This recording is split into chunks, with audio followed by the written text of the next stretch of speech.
was so tempted to ask him, can I get a discount from now on?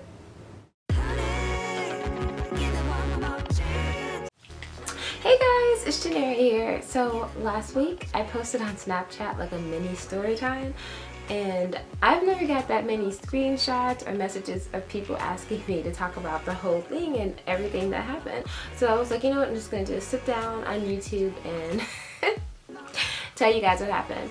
Okay, so as a disclaimer, this isn't like a crazy like I almost died, nothing like that. It's just a quick funny story, a weird coincidence also, and a life lesson, all in the means of like 15 to 20 minutes. And one quick note, for people who are wondering where are my sugar videos, I have not forgot about y'all at all. I'm gonna make a video explaining everything that's going on with that.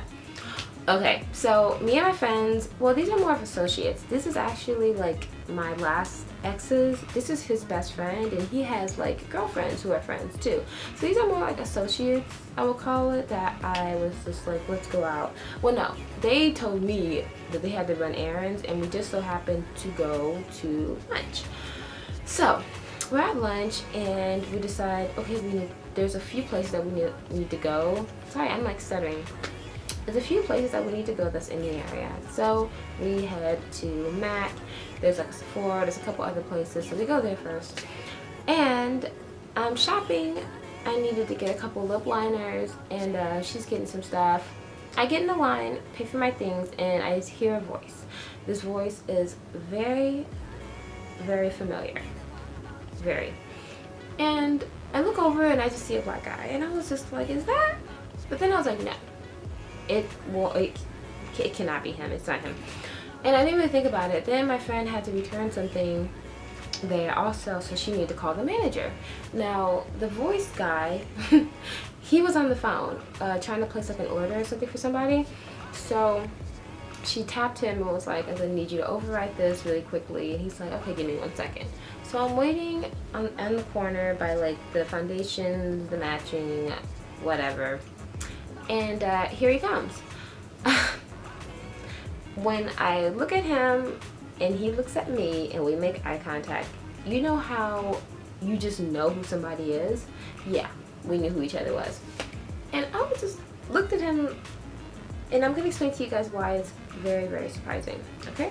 He's helping her with her refund, and it was kind of inevitable that we couldn't maybe avoid each other. I don't know. I could have totally done it, because with me, with exes, it's like I never dated you. Like, I am never dated anybody. Like, once we break up, depending on how we break up, it's like I never knew you in the first place. He comes around the corner of the, the cashier register or whatever, and he's like, hello, Janeri. And I was like, hey. And, it's the usual ex conversation. Like, how have you been? What have you been up to? How's your mom? It's always that. Now, I didn't really care to talk to him, but the only reason why I was is because he was working here. I'm just going to be very realistic here. And it's not because he's working here. It's more about what he's like now. Let me tell you guys something. When we were together, he was a major gym rat.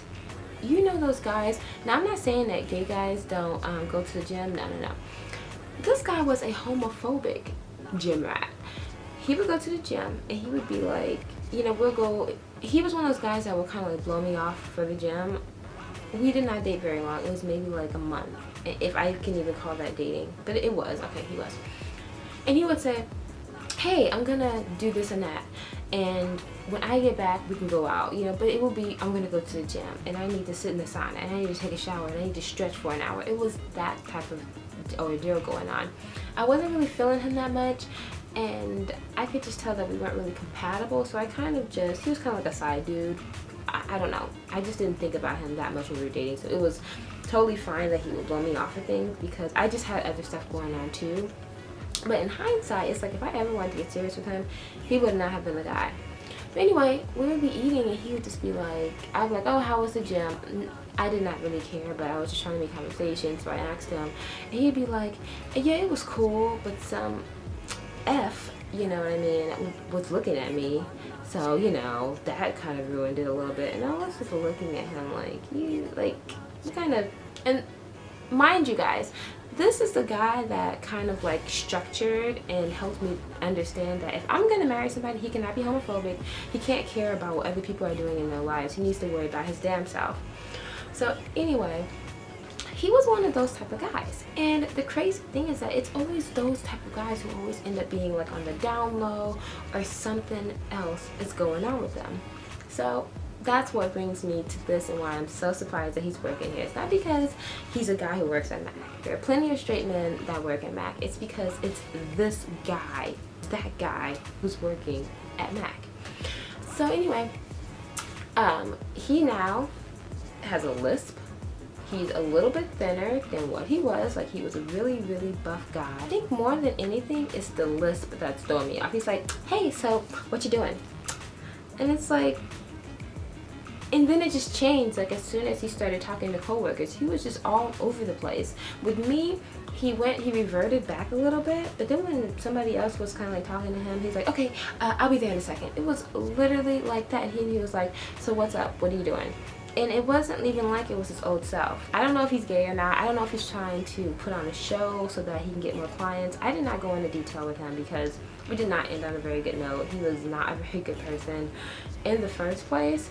But I don't know if this job is like a reflection of change, or if he's, I don't know what he's doing. I don't know if he just needs a job or whatever. So yeah, guys, that's my short Snapchat story of my homophobic ex that now works at Mac, and now he's a makeup artist. No, I won't be calling him to do my makeup. Well, bye guys. I will talk to you later.